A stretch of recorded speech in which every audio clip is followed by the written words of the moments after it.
ከብካብ ንጹህ ወመርዓ ቅዱስ ፍልይቲ ናይ መርዓ ቤት ንስኺ ኢኺ አንድም ዘመርዓዊሃ ቅዱስ ክብል እዩ። መርዓዊኣ ፍሉይ ዝኾነ ቤት መርዓ ንስኺ ኢኺ በለ። ኣብዚ ናይ መርዓ ቤት መርዓውን መርዓትን ይወሃሃዱ።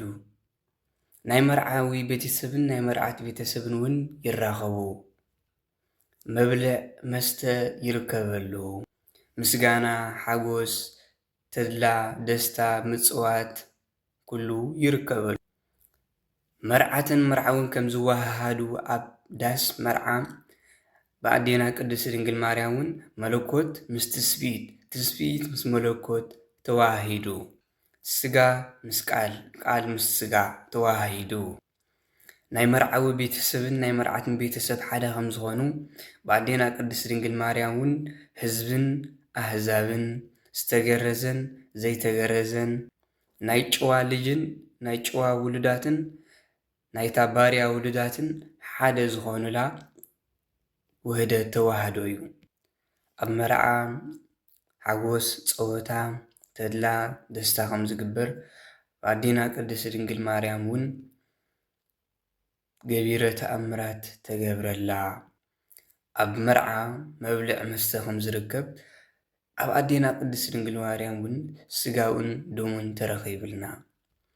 አንድም ናይ ርብቃ መሕፃይ ንስኺ ኢኺ እዚ ከመይ እዩ ምስ ንብል ኣቦና ኣብርሃም ኣብ ዝኣረገሉ ጊዜ ንኣገልጋሊኡ ንኢያቡር ፀዊዑ ንወደይ ይስሐቅ ካብ ወገነይ ካብቶም ናተይ ወገን ዝኾኑ ኣመርዕዎ እምበር ካብ ናይ ከነዓን ደቂ ኣንስትዮ ኣይተምፅኣሉ ብምባል ነጊርዎ ነበረ።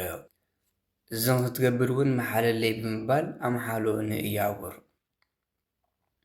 እዚ መንእሰይ ወይ ከዓ እቲ ኣገልጋሊኡ ተጠንቂቑ መሓለ ግን ከዓ ከም ዝበሎ ግን ከ ጎይታይ እታ ሰበይቲ ኣይመፅን እየ ናብዚ እንተበለትንኸ ንይስሐቅ ናብ ሶርያ ሒዘዮ ክኸይድ ድየ ብምባል ነገሮ። ኣቦና ኣብርሃም ከዓ ከም ዝበሎ ንወደይ ይስሐቅ ናብኡ ንኸይትመልሶ ተጠንቀቕ ብምባል ኣጠንቀቖ። ካብታ ዝተወለድ ኩላ ምድሪ ካብ ካራን ዘውፅኣኒ ኣምላኽ ኣቦይ እዛ ምድሪ እዚኣ ክህበካ ንዓኻ ኢሉ ተስፋ ሂብኒ ቃል ኣትይውለይ እዩ እሞ ናይ ሰማይ እግዚኣብሔር ኣምላኸይ ንሱ መልኣኹ ልኢኹ መንገድኻ ከቃንዓልካዩ ብምባል ነገሮ። እሺ ኢሉ ኢያቡር እውን ንክሳዳ ናይ እዝና ኩሉ ዝኸውን ወርቅታት ሒዝላ ሽልማት ሒዝላ ነታ ንዕኡ ትኸውን ሰበይቲ ሒዝላ ገመሉ ፅዒኑ ተበገሰ። ኣብ ኣውራጃ ናይ ሶርያ ከባቢ ሶርያ ምስ በፅሐ ከዓ ብዙሓት ደቂ ኣንስትዮ ማይ ክቐድሓ መፃ ይብል።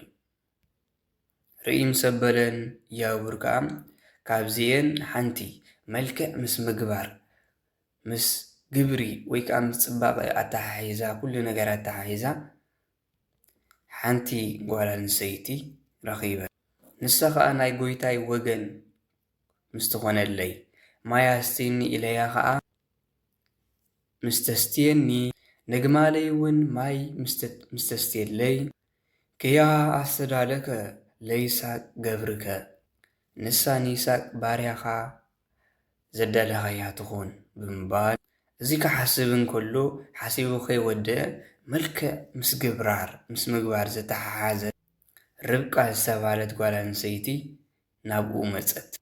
ማይ ክትቀድሕ ምስ መፀት ማይ ቀዲሓ ክትወፅእ እንከላ በጃኸ ማይ ኣስትየኒ ይበላ።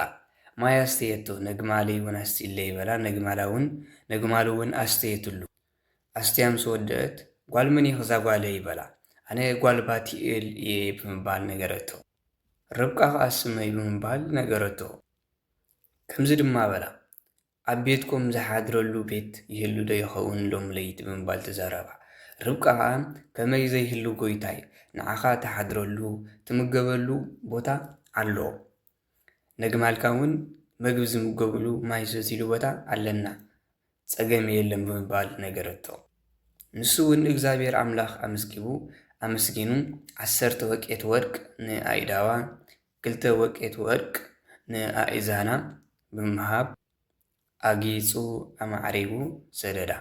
ንሳ እውን ንስድራ ቤታ ተናገረት። ላባ ዝበሃል ሓዊ እውን ነበራ። ከይዱ ሒዝዎ መጽአ። መግቢ እውን ቀረብሉ። ንሱ ግን ጐይታይ ዝለኣኸልኒ ከይገበርኩ ወይ ከዓ ከይተናገርኩ መግቢ ኣይበልዕን እየ ብምባል ተናገረ። ንሶም ከዓ እሺ ንገረና በል ብምባል ሓተትዎ።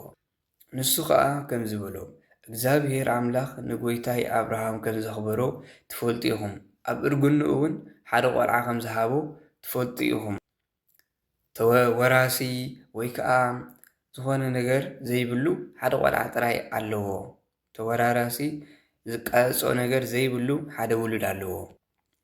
ንዕኡ ከዓ ካብ ወገነይ ካብቶም ናተይ ስድራ ደኣ ኣመርዕዎ እምበር ካብ ናይ ከነኣን ደቂ ኣንስትዮ ከይተመርዕዎ ብምባል ኣዘዘኒ በሎ። ሎሚ ምስ መጽኹ ከዓ ኣብ ጥቓ ማይ ኣብ ዘዕረፍኩሉ ግዜ ነዚ ሓሳብ እዚ ከውርድ ከደይብ ኣብ ዝነበርኩሉ ግዜ እዚኣ ብልሓተኛ ዝኾነት ጓል ኣንሰይቲ መጸት። ኣብኡ ከዓ ነግመለይ ካብዘን ደቂ ኣንስትዮ እዚአን ንዓይ ማይ ተስየኒ፣ ነግማለይ ከዓ ማይ ተስየለይ፣ ንሳ ንኢሳቅ ኣገልጋሊኻ ዘዳለኻያ ትኾን ኢለ ንእግዚኣብሔር ኣምላኽ ተናጊረ። ነዚ ሓሳብ እዚ ከይፈጸምኩ ከዓ ርብቃ መጺኣ ንዓይ ማይ ኣስትያትኒ፣ ንኣግማለይ ከዓ ማይ ኣስትያትለይ። ኣነ ከዓ ኣማዕሪገ ሰደድክዋ። ስለዚ ምሕረትን ርህራየን ንጐይታይ ትገብሩ ትሰርሑ ተኾንኩምሲ ንገሩኒ በሎም።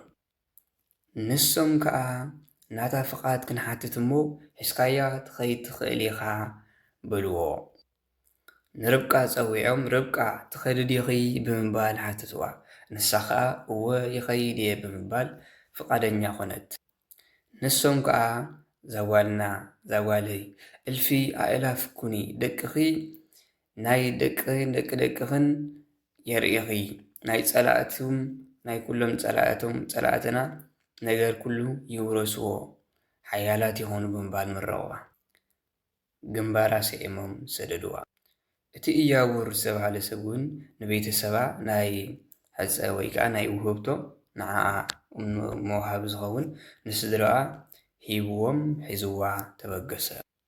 ይስሐቅ ከዓ ወንበዴ ከይጻልኦም ከይበኣሶም ከይዓግቶም ብምባል ኣገልገልቱ ኣኸቲሉ ይኽተሎም ወይ ከዓ ይከታተሎም። ኣብ ደገ ቤቱ ኣብ ከባቢ ገዙ ኮይኑ የማዕድዎም ነበረ፣ ይጽበዮም ነበረ። ኣማዕዲዩ ከዓ ረኣዮም ክመጹ ከለዉ። ርብቃ ከዓ ብርሑቕ ምስ ረኣየቱ እዚ መን እዩ ብምባል ሓተተቶ። እዚ ትርእዮ ዘለኹ ንዓኺ ክወዘኪ ጽበ ዘሎ ናይ ጐይታይ ናይ ኣቦና ኣብርሃም ወዱ እዩ ብምባል ነገራ። ንሳ ከዓ መሸፈኒያ ወሲዳ ከምቲ ናይ ባህሎም ተኸናኒባ ተሸፋፊና መልኪዓ ጸቢቓ ጸንዓቶ። ይስሐቅ ከዓ ወሪዱ ሒዝዋ ከደ። ዝኹሉ ምሳሌ እዩ። ኣብርሃም ናይ እግዚኣብሔር ኣብ ምሳሌ፣ ይስሐቅ ናይ መለኮት ምሳሌ፣ ኢያቡር ናይ ቅዱስ ገብርኤል ምሳሌ፣ ርብቃ ናይ ኣዴና ቅድስቲ ድንግል ማርያም ምሳሌ፣ ከነኣን ናይ ሰማይ፣ ሶርያ ናይ ዝዓለም ምሳሌ። ናይ ሶርያ ደቂ ውሉዳት ዝተባህሉ ናይ ኣዳም ደቂ ተባሂሎም ይንገሩ።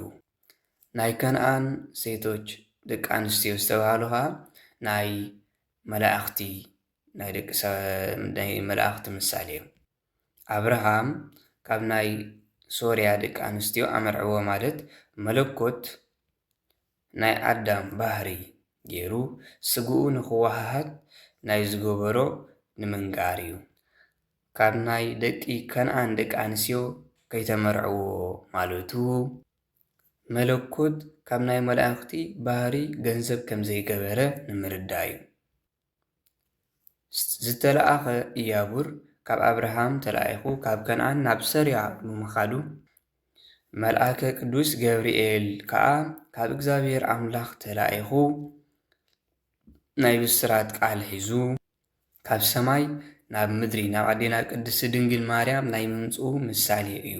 ኢያቡር ናይ ቅዱስ ገብርኤል ምሳሌ ርብቃ ኣብ ማይ ጸኒሓ ማይ ቀዲሓ ትወጽእ ከላ ማይ ኣስቲኒ ኣብ ዝበላ ግዜ ማይ ምስ ኣስተየቶ ብየማንን ብጸጋምን ዝነበረ ኣእዛና ወርቂ ከም ዝሸለማ ኣዴና ቅድስት ድንግል ማርያም እውን ንዝጸምአ ከልቢ ብወርቃዊ ጫማኣ ኣብ ዘስተየትሉ ግዜ ካብ ማይ ምስ ወጸት ካብቲ ማይ ኣስተያቶ ምስ ወጸት ንሆ ቅዱስ ገብርኤል ኣብ መንገዲ ጸኒሑ እንሆ ክትወልዲኺ ክትጠንሲኺ ክትወልዲኺ ኣምላኽ ናይ ምጥናሳ ብስራት ብኽልተ ኣእዛና ናይ ዝነገራ ምሳሌ እየው።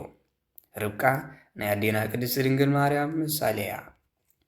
ርብቃ ስድራ ቤታ ክትከዲ ትደልዩ ዲኺ ኣብ ዝበላው ግዜ ፍቃድ እግዚአብሔር ኣምላኽ እንተኾይኑ እወ ክኸይደ ከም ዝበለት ኣዴና ቅድስት ድንግል ማርያም መልአክ እግዚአብሔር ኣምላኽ ከብስራን ከሎ እንሆ እምቲ ቃልካ ይኹነለይ ይክነኒ በከመ ትቤለኒ ከም ዝብለን ዘለኻ ይኹነለይ ንእግዚአብሔር ኣምላኽ ሰኣነ የለን ኣብ ዝበላ ግዜ ከም ቃልካ ይገበረለይ ይኹነለይ ናይ ዝበለቶ ምሳሌ ናይ ርብቃ ቤተሰብ መሪቆም ከም ዘፋነውዋ ኣዴና ቅድስት ድንግል ማርያም ከዓ ኣምላኽ ምስ ወለደት ብመላእክትን ብደቂ ሰባትን ናይ ትምስገነሉ ዘላን ዝነበረትን ምሳሌ እዩ። ኢያቡር ናይ ንስድራ ቤታ ናይ መሕፀይ ዝኸውን ሽልማት ከም ዝሃቦም ቅዱስ ገብርኤል ከዓ ኩሎም ደቂ ሰባት ብስራት ሓጎስ ናይ ዝሃበሉ ምሳሌ እዩ። ኢያቡር 10 ወቄት ወርቅ ንኣኢዳዋ ንርብቃ ከም ዝሃባ ቅዱስ ገብርኤል ከዓ ንኣዴና ቅድስት ድንግል ማርያም ከበስራ እንከሎ ከይትድንግጽ ወይ ከዓ ከይትስንብት ብምባል 10 ቃላት ተጠቂሙ ናይ ዝረዳኣ ምሳሌ እዩ። እዚ ከዓ ወርእያ ደንገጽትን ቃሉ ካብ ዝብል ጀሚሮም ወአልቦ ማይደጥ ለመንግስቱ ክሳብ ዝብል ምስ ንቆጽሮ 10 ይኸውን ማለት እዩ። ጊዜና ንጠቀመሉ ኣይንሕልፎ ኣብ ዘይረብሕ ነገር መጽሓፍቲ ነንብብ ሕማማቱ ንዘክር ብደገ ጥራያ ይኹን ምጻምና ልክዕ ከም ፈሪሳውያን ትሕትና ንልበሳ ኣይንኹን ጉቡዛን ብልብና ንድለዮ ንልዑል እግዚአብሔር ድኻምና ዘበለ ኣብ ቅድሚኡ ዓስቢ ኸይስእን ልሳና ንክታዕ ከይውድቐና ናብ ሓጢያት ንሓልወውን ናይ ኣካላትና ህዋሳት ንፈተናታት ሰይጣን ፈጺምና ክንስዕሮ ፍረ መንፈስ ቅዱስ ኣስጢምና ንጽሮ ሓቀኛ ጾም ንጹም ኣብ ቅድሚ እግዚአብሔር ኣብ ጊዜ ጥምየትና ነቶም ዝሰኣሉ ንዘክር ጸሎት ነብጽሕ ምእንቲ ጥቁዓት ንደግፎም ንሓግዞም ነቶም ውጽዓት እግዚአብሔር ከም ዝበሎ ኣብ ነቢ ሓዲሩ ከምቲ ንሱ ዘፍቅሮ ጾም ንጹም ንምሰሉ ንቃሉ ጊዜና ንጠቀመሉ ኣይንሕልፎ ኣብ ዘይረብሕ ነገር መጽሓፍቲ ነንብብ ሕማማቱ ንዘክር ብደገ ጥራያ ይኹን ምጻምና ልክዕ ከም ፈሪሳውያን ትሕትና ንልበሳ ኣይንኹን ጉቡዛን ብልብና ንድለዮ ንልዑል እግዚአብሔር ድኻምና ዘበለ ኣብ ቅድሚኡ ዓስቢ ኸይስእን ልሳና ንክታዕ ከይውድቐና ናብ ሓጢያት ንሓልወውን ናይ ኣካላትና ህዋሳት ንፈተናታት ሰይጣን ፈጺምና ክንስዕሮ ፍረ መንፈስ ቅዱስ ኣስጢምና ንጽሮ ሓቀኛ ጾም ንጹም ኣብ ቅድሚ እግዚአብሔር ኣብ ጊዜ ጥምየትና ነቶም ዝሰኣሉ ንዘክር ጸሎት ነብጽሕ ምእንቲ ጥቁዓት ንደግፎም ንሓግዞም ነቶም ውጽዓት እግዚአብሔር ከም ዝበሎ ኣብ ነቢ ሓዲሩ ከምቲ ንሱ ዘፍቅሮ ጾም ንጹም ንምሰሉ ንቃሉ